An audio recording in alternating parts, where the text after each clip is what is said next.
range of activities like the restoration of historical sites, microfinance, education and overall development.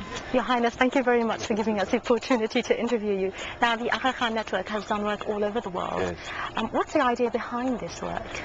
Well, I think the nature of the role that I have requires me to look not only at issues of faith, but at issues of quality of life. And therefore the Aga Khan Development Network was an attempt to create capacity to improve quality of life of the peoples in the countries where we work. And it's a system of agencies, it's not one agency, because as time has gone by we've found different needs, and therefore we've tried to be field driven so that we have a network of agencies which can work together in any relationship as is required, whether it's a post-conflict relationship, whether it's a post-colonial relationship, whether it's countries that are coming into a federal relationship. We have to adapt the relationships of the agencies to each circumstance. So that's one aspect. So, Your Highness, when you speak about quality of life, does that mean that you actually choose a place where people are not living very well, and you try and give them something better? Yes. We are field-driven, and we look at parts of Asia and Africa where we hope we can be effective, where the network can come together. And one other characteristic of the network is that it's not a banking system, in the sense that the network commits without time limit to the processes of change. Most development agencies have a different way of working. They lend money. That's right, and it's for a period of time. Exactly. Only. Whereas we don't work in a set time frame. Sometimes there are problems, or the need to create change will take 15 or 20 years. And then you have to create institutions that will do that work. Right. Well, we're just in front of the citadel of Aleppo. Why did you choose the Aleppo citadel to do your project? Well, what has worried me, frankly, is that one of the downsides, at least from my point of view, of globalization is the disappearance of identity. That's right. And I think disappearance of identity is very dangerous. And I was worried that we would suffer disappearance of identity within the Ummah. And therefore, in trying to enhance the pluralism of the identities of the Muslim world, it seemed important for us, amongst other things, to enhance the value of cultural assets that have come to us from history, but use them also as a trampoline, so that people in the Ummah become creative in their own terminology, in their own value systems, with their own symbols. And therefore we're working not only in looking at the past, but we're also trying to work with young people in various areas to tell to them, create according to your own value system. You don't have to copy other people's value systems. Modernization does not mean Occidentalization.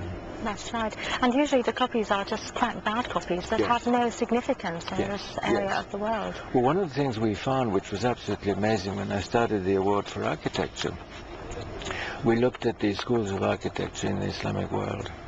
And it just sounds unbelievable. It is true. There was not one single professor who had been educated in the Islamic world about Islamic history and art. They were all formed in Western schools of architecture. That's actually... It's stunning. It is, absolutely, when we have something like that. Can we talk a little bit about your project for the Azhar Park? Yes. Just to move from Aleppo to the Azhar Park. Well, in looking at this issue of enhancement of cultural assets and bringing them forward, one of the biggest challenges which the Western world has addressed, which we have to address, is whether we are moving these assets forward with resources that become productive for society, because they have to become productive. And what we were able to do with the Azhar Park was we were able to use the creation of the park as a trampoline to social change in Darb al-Ahmar. And there are about 200,000 people, ultra-poor people, who live in Darb al-Ahmar.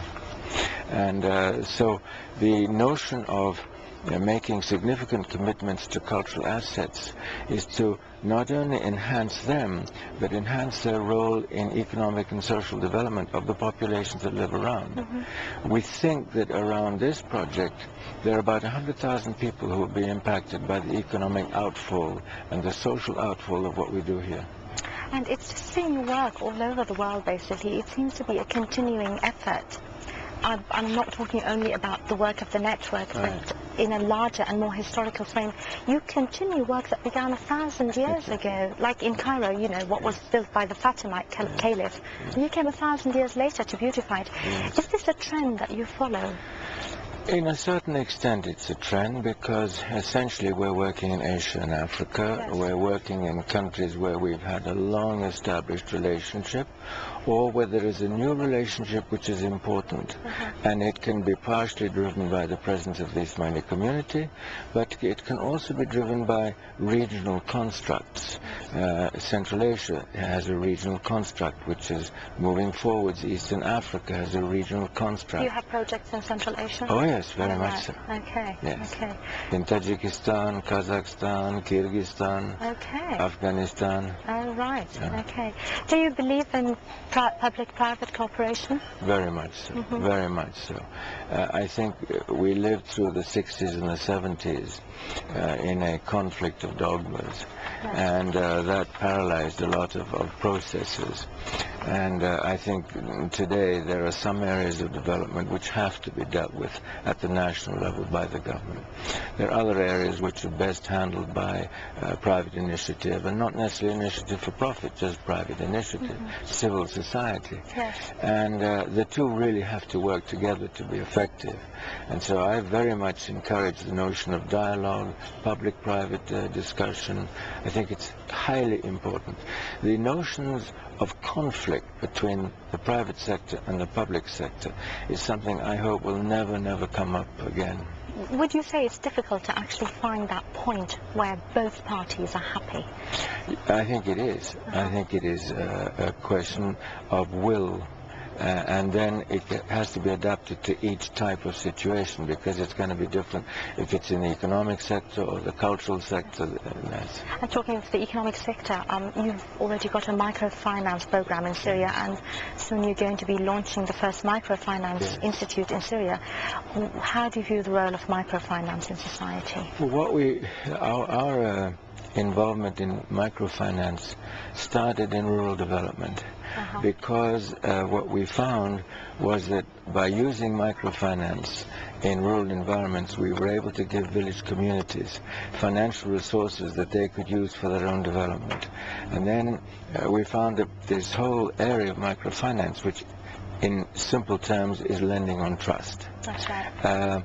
Is an extraordinarily powerful way to support poor people in many different ways, because it can be for education, it can be for healthcare, it can be for cultural rehabilitation, it can be for commerce. There are practically no limits, because there is no notion of pledging assets. All right. You see? So it's a question of trust between the institution and the individual or families or whatever it may be. And you must have had many success stories out of this. I think of it as one of the most powerful and least developed instruments to deal with poverty. And I think that we'll be able to move from microfinance into microinsurance. I'm hoping that one day we'll be able to say to thousands of poor families, come together in a common program, and we'll find a way so that you can finance the education of your children, protect yourselves from ill health. And at the moment, poverty is such a massive force of destabilization, of lack of hope, that it's affecting millions and millions and millions of people. And one of the domains of that is lack of access. You see, very often poverty is thought of in material terms. Yes. It's not. No, it isn't. No. Poverty is lack of access to quality of life. That's right. And anything you can do to change that really has a massive impact. Sort of enlightening. Yes. It's enlightening people, absolutely. In your opinion, can architecture be a way of expressing Islamic culture?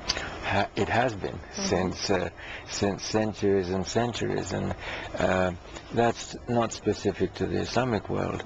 Architecture has been often expressions of faith. It has been expressions of ambition. It has been expressions of power.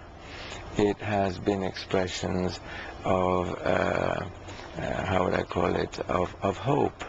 It's very interesting in the sense that it's the only art form that affects quality of life.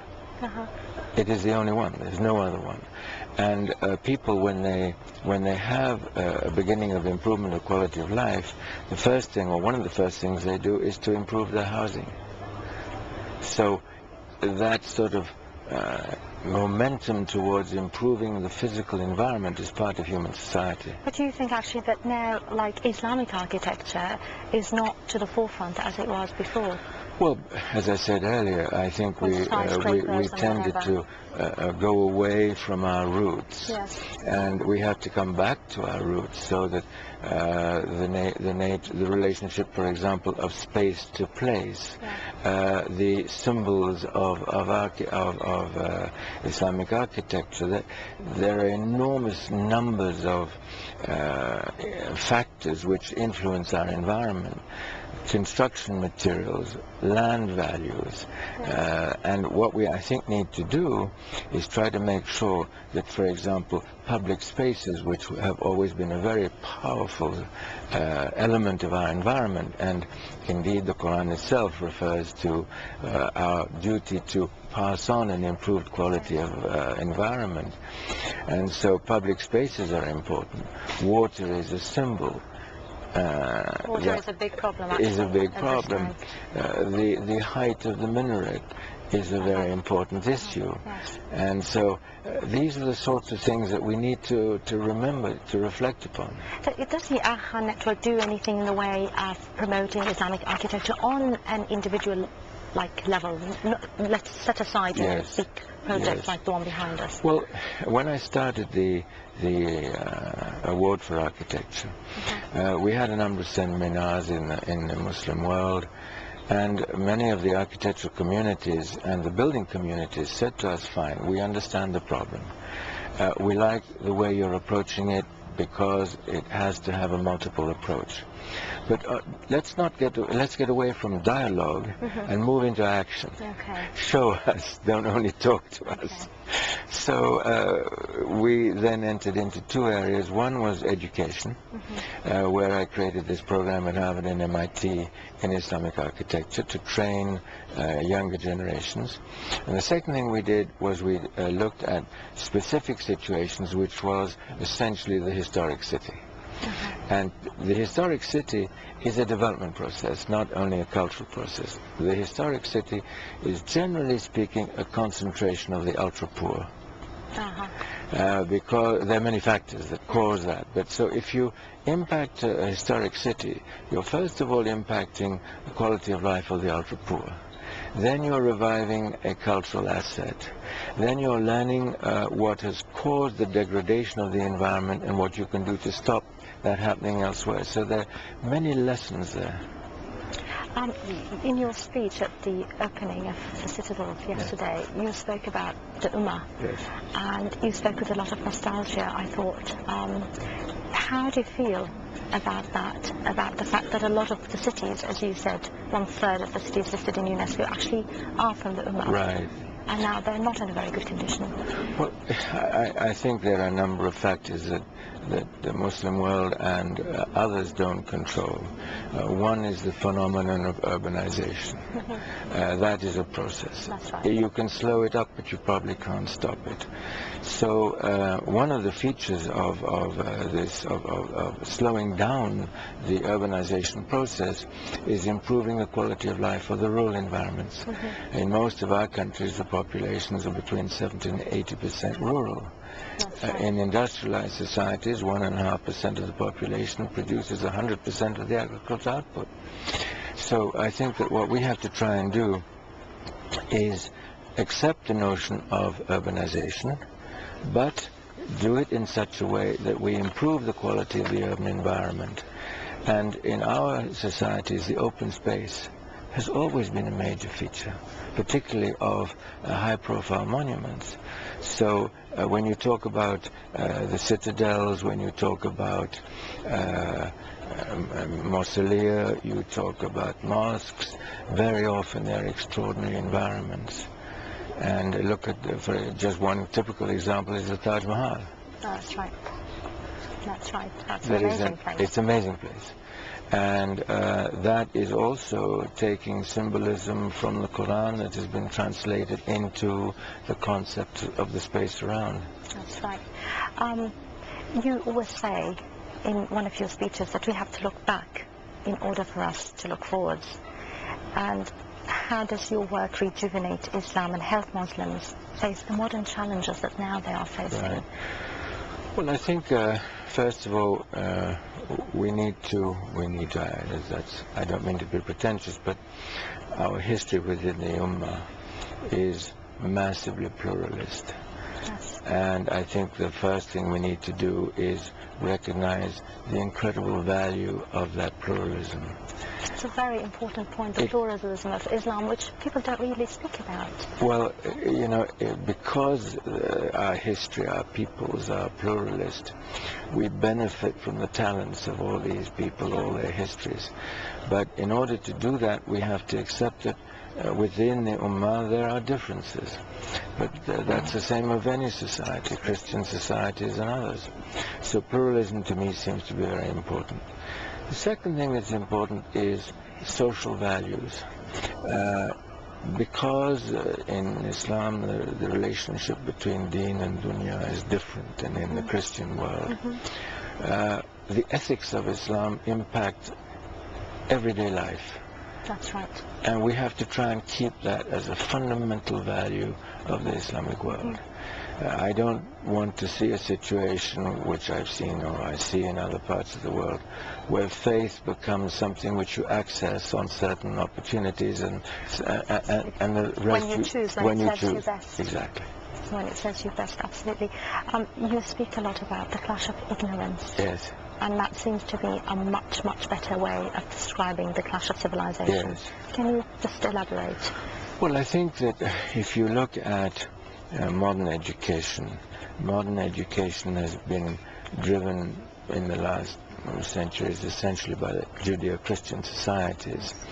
And because it's been driven by Judeo-Christian societies, the presence of the Islamic world and our history, our philosophy, in the knowledge base that is coming from the Western societies is not there. We're absent. Yes.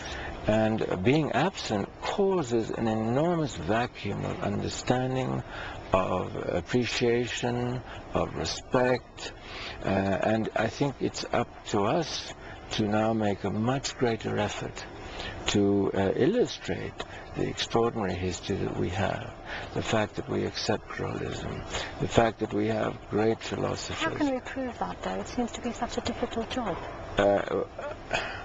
Yes, it's difficult because we are moving against long-established historic trends, but that's not a good enough reason not to do it. I want to talk a little bit about Syria. You do a lot of work in Syria, and you speak about the speciality of Syria. You say Syria is a special place. Yes. Can you tell me more about this? Well, my academic studies were in Islamic history, as you probably know. And when Islam expanded out of Arabia, one of its first areas of interfacing with non-Muslim societies was in Syria. And it was the first contact between the Muslim world and an established Judeo-Christian society. And it resulted in enormous quality of life and even at times theological partnerships, for example in the areas of mysticism, etc. Because at that time it was the East Roman Empire or the Byzantine Empire. So historically, Syria was one of the very earliest situations in which Islam came into contact with non-Islamic established societies. So it's one of our earliest case studies. How did your visit go? And how was your meeting with the President? Well, I would like to take this occasion to thank the President, the First Lady, the Prime Minister, the government for the wonderful support they've given us to work in Syria. I hope that AKDN will be one of the contributors towards progress in Syria. And do you have any future projects in Syria? Oh, very much so, because... Can you just tell me briefly? Yes, certainly.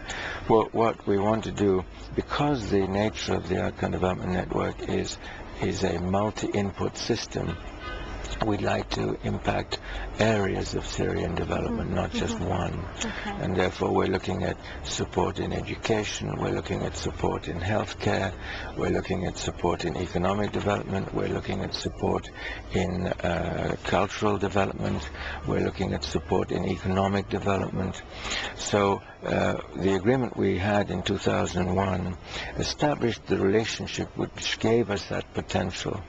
And now we're looking at a rehabilitation of this whole area around the citadel. We're looking at expanding So it would be new housing and things like that? well, first of all, we'll continue to work on the citadel. Then we will be working on the public spaces around the citadel. Then we'll be working on the creation, a conversion into a hotel in the area. Right. We're going to develop an extraordinary set of buildings in Damascus, historic houses, into a boutique hotel. And that would be in Old Damascus? In Old Damascus. Right, okay. And there, for example, the goal is to teach foreign visitors about our culture. That's right. I think that reviving culture is a way of illustrating your history to people who don't know about it. And so that's what we'll be doing. We'll be extending microcredit massively and developing new areas, collaborating with some of the First Lady's initiatives also. So that's also what we're going to be doing. And just at the end, Your Highness, is there a message that you would like to give the Syrian people?